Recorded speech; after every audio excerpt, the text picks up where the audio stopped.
Continuamos en el gobierno de la tarde, son las 4:35, se integra a nuestra mesa Rosa Cañete, que es la directora del proyecto. Rosa, buenas tardes, qué bueno que viniste. Buenas tardes, muchísimas gracias. Estamos hablando del contenido de la autopsia fiscal y de la evaluación de los gastos e ingresos del gobierno dominicano para garantizar derechos, que al final toda esta evaluación para lo que sirve es para tratar de crear conciencia en el buen encarrilamiento de que al final todos los recursos que se gasta desde el gobierno central deben ser para garantizar derechos de sus ciudadanos. Hablábamos con Rafa antes, hace tan solo unos minutos, de que el Estado no hace lo suficiente para garantizar los derechos, un poco del análisis del presupuesto público y de una reforma tributaria que está pendiente. Y Rafa decía que no necesariamente estamos hablando de aumentar impuestos, sino de hacer una reevaluación completa que inclusive podría llevar a desmontar algunas cosas y a equiparar muchas otras. Y además de cuán atrasado estamos de acuerdo a las metas de la Estrategia Nacional de Desarrollo, y yo le sumo a eso los objetivos del famoso milenio, que ahí Sí. estamos más atrasados todavía. Efectivamente, y una política que es prioritaria para poder conseguir las metas es la política fiscal, y por eso hemos hecho este estudio. Es decir, es realmente inaceptable que en este país todavía no se haya puesto en marcha una política de atención primaria en salud que cubra todo el territorio. O sea, hace décadas que llevamos diciendo que esa es la forma más efectiva de acercar la salud a la gente, que es la forma menos costosa y que además es la más preventiva. Es decir, en vez de estar yendo a hospitales, deberíamos estar yendo a un médico cercano a nuestra casa a poder atendernos.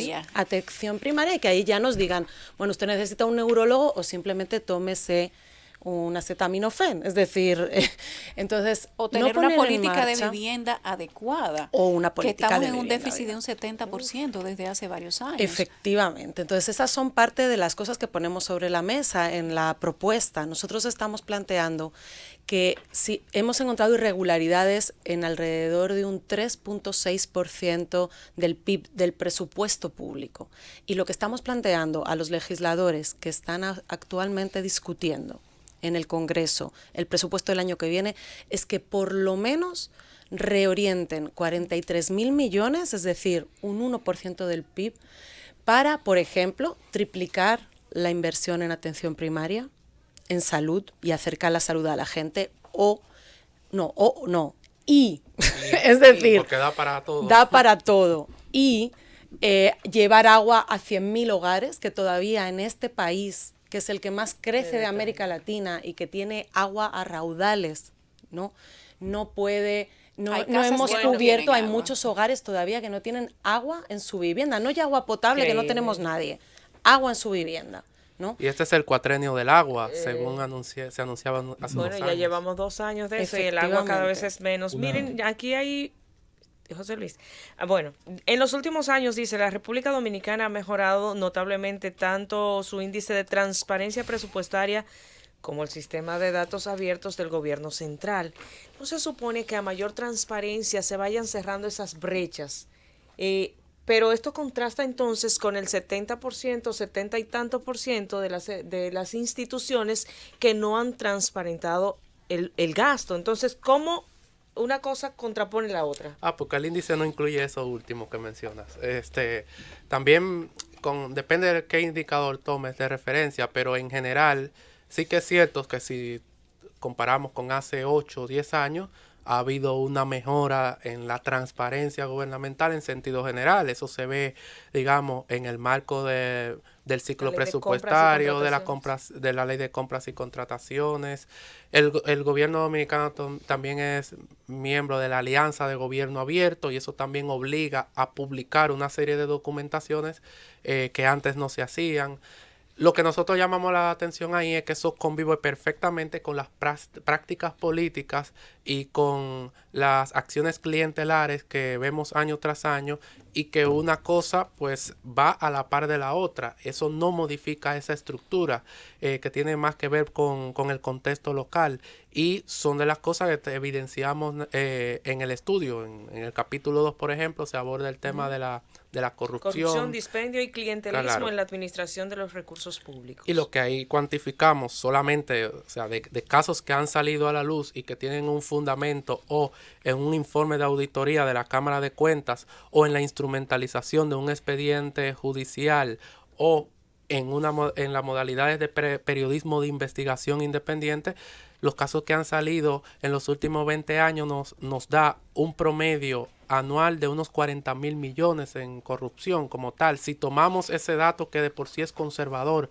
tomando en cuenta la magnitud de lo que sabemos que significa la corrupción en el país, y eso también, si le sumas a la corrupción lo que tiene que ver con la nómina pública y el crecimiento exponencial que ha tenido en los últimos años, donde se ha duplicado, por ejemplo, en esta administración, nos lleva también a contrastar ese relato de la transparencia. Es decir, no puedes contrastar, no puedes, si te ponen en evidencia casos de corrupción, no puedes luego referir a que ya hay transparencia pública. O sea, eso no se resuelve poniendo un documento en una página web, por ejemplo, o haciendo una rueda de prensa con la Dirección de Comunicaciones. Eso se resuelve instrumentalizando expedientes.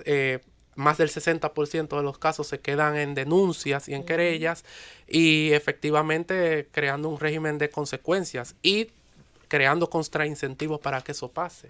Lo que sí es cierto es que, como bien plantea Rafa, ha habido mejoras en la transparencia, es decir, este estudio... En la disponibilidad de los datos. En la disponibilidad de los datos, tanto de nóminas públicas como de cómo se ejecuta el presupuesto del Estado.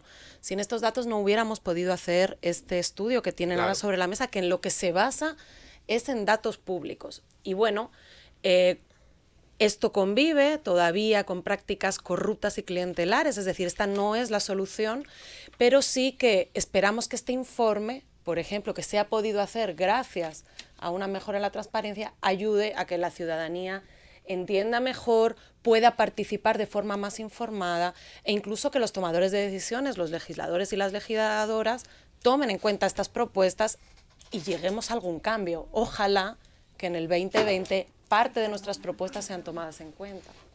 Mendoza. Aquí vas, Mendoza. El Estado Dominicano tiene, entre las instituciones llamadas centralizadas, tiene 23 ministerios más todo lo que podrían ser sus direcciones nacionales y todo lo demás. Y por cierto, veo que el informe abarca también una lectura sobre ello, agregando el tema de que nuestra cantidad de empleados públicos, un dato que por cierto yo no creo el que el Estado ofrece, lo digo claramente.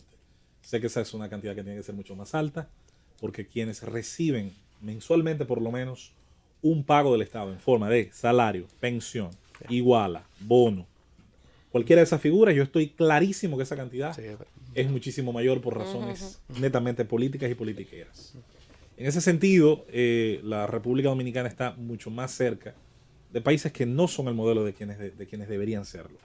En cantidad de instituciones, en cantidad de empleados, y luego otro capítulo que no vamos a abarcar por tiempo, que es el de la publicidad, que a mí me parece absurdo que el mayor anunciante en el mercado sea el Estado. Entonces luego, en un país como este, nadie, pero nadie en absoluto, de ninguno de los campos ideológicos se atreve, por lo menos de manera clara, a hablar de reducir la incidencia que tiene el Estado en estas cosas.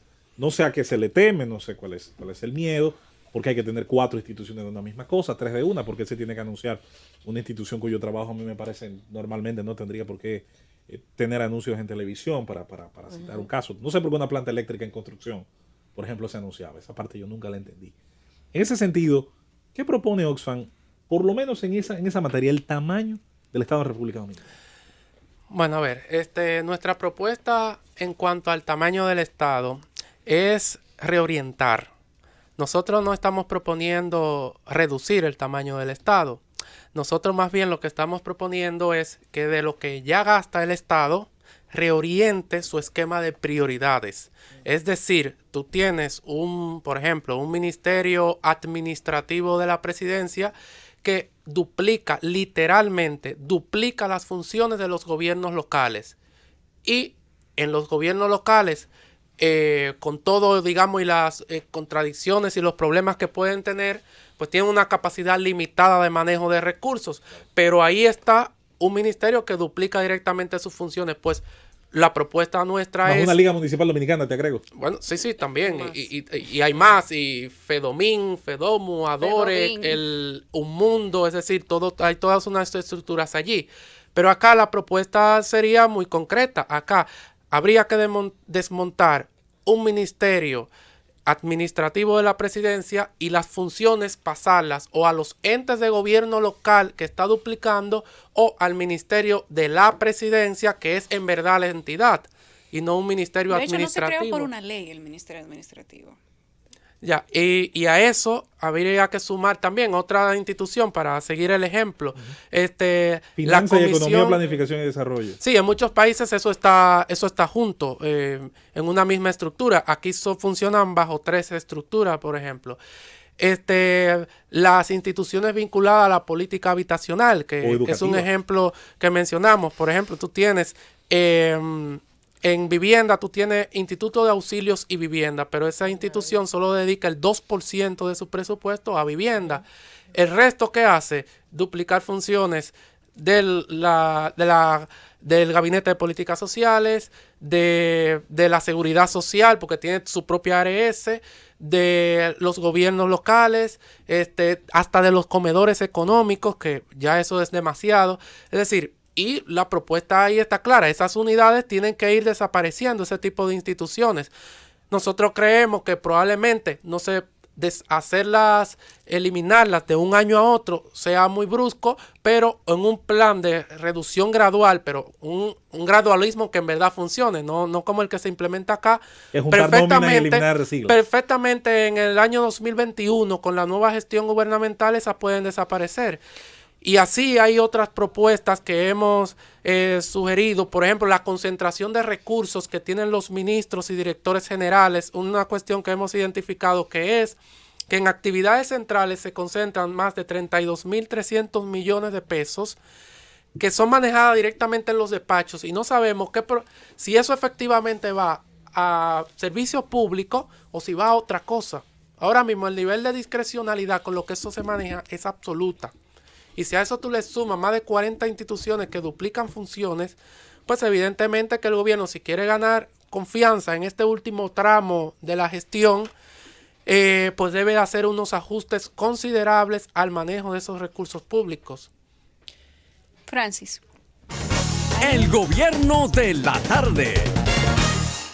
Tenemos con nosotros a Rosa Cañete y a Rafa Jovine de Oxfam y estamos analizando con ellos la autopsia fiscal, evaluación de los gastos e ingresos del gobierno dominicano para garantizar derechos.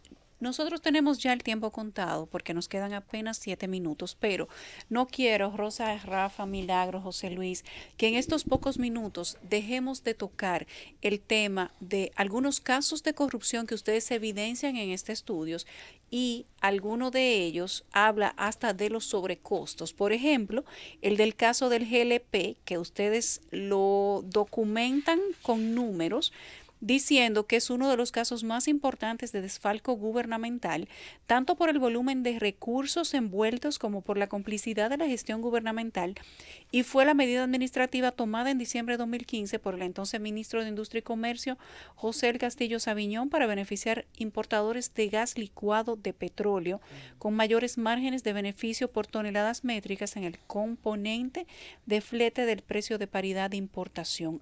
A eso le sumo el caso del CEA, a propósito que estamos viviendo una situación reciente con los peregrinos que reclaman unas porciones de tierra del Ceibo, y en adición a eso tenemos CORDE, cualquiera de los dos. O se lo dividen. Como... Sí, bueno, vamos a ver. Nosotros de lo del GLP lo que evidenciamos es un caso que el Ministerio de Hacienda, que fue justamente el Ministerio de Hacienda que lo sacó, sí, que en un momento estaba buscando recursos no encontraba de dónde sacar y dijo, pero verdad que está esta medida que tomamos que tenemos en el aquí, cual legalizamos un sobrecosto que debió de ser de 50 y pagábamos más de 180. Y eso a factura de los contribuyentes. Y el propio ministerio le llamó a eso, Ministerio de Hacienda le llamó a eso distorsión. Cuando le llama distorsión el propio gobierno, eso quiere decir que es un poquito más de ahí. Eso nosotros preliminarmente, los cálculos en base a la misma data, por la misma información que ellos estaban informando, es de unos 2.500 millones de pesos anuales. Si son, por lo menos estuvo vigente durante 3 años, son unos 7.500 millones que el Estado dejó de percibir. Pero lo más importante de esto es, ¿qué se ha hecho posteriormente? Porque posteriormente, ¿qué se dijo? Se dijo que con ese dinero se iba a reparar las viviendas y a darle atención a las familias damnificadas por los huracanes Irma y María.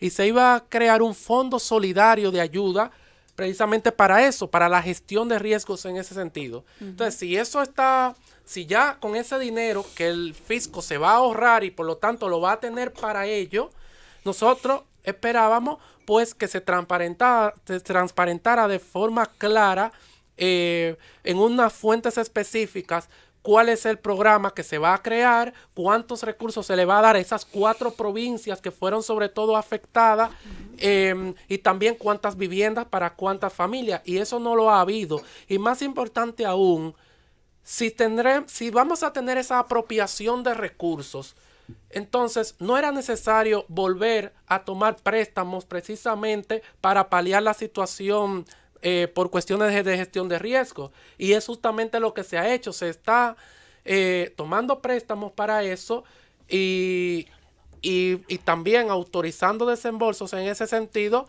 cuando se supone que ya había un ahorro. Eso es en el caso del GLP. Y es una cuestión que hay que aclararla porque parecería como que ya se resolvió y ya, y no hay ninguna corresponsabilidad. Sí, que en vez de dárselo a los distribuidores, ahora se lo estamos derivando a otro grupo y ahí quedó.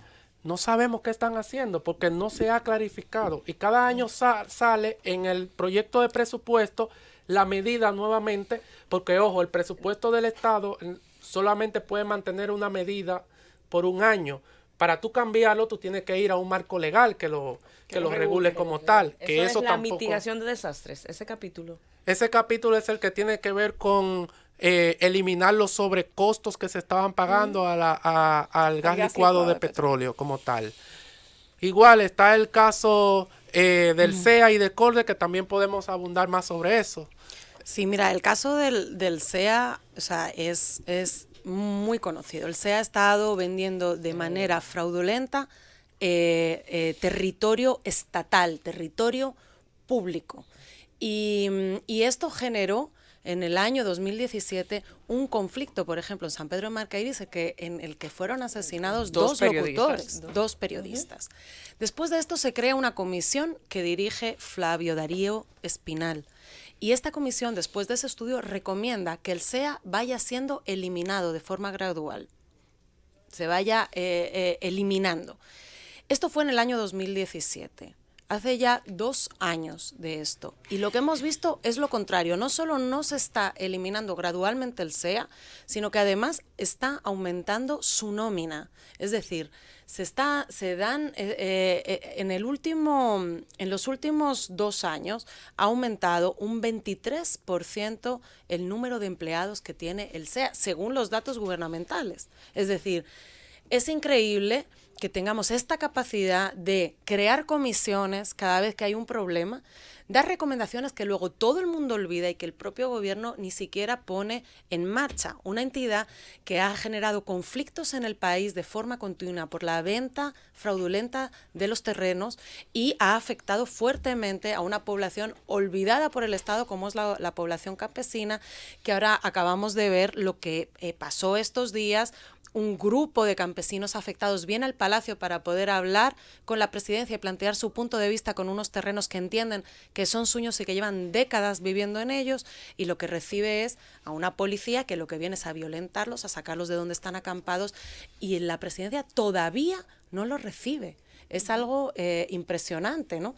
Y mientras tanto, a la par, vemos cómo crece la nómina pública, el uso político de los recursos del Estado y cada vez los derechos se van mermando. Entonces, yo creo que es muy importante poner sobre la mesa que no nos debemos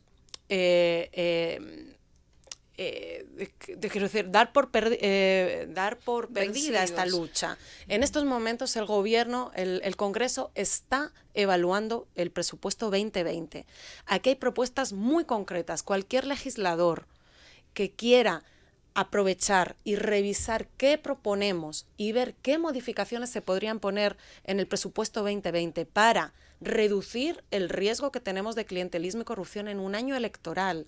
Nosotros proponemos, por ejemplo, que hay que congelar la contratación de empleados públicos de aquí a que sean las elecciones, con ciertas excepciones muy puntuales que se necesitan, que ya haya un acuerdo, que los centros de atención primaria necesitan 20 médicos que hay que contratar, se contratan. Sería personal especializado de igual Pero modo. no podemos seguir, o sea, hay medidas que se pueden tomar para reducir este uso político, que es central, no solo para garantizar derechos de la ciudadanía, sino para asegurar una democracia de mejor calidad. Antes de que ustedes se vayan, yo quiero preguntarte, Rosa, porque este es un informe que ustedes sacan cada año. Ahora se llama evaluación de los gastos del gobierno, pero en el pasado ustedes hicieron otros informes que hablaba de la calidad de la vivienda en República Dominicana y del déficit que teníamos como país y cuánto se necesitaba del presupuesto nacional para regularizar esa situación.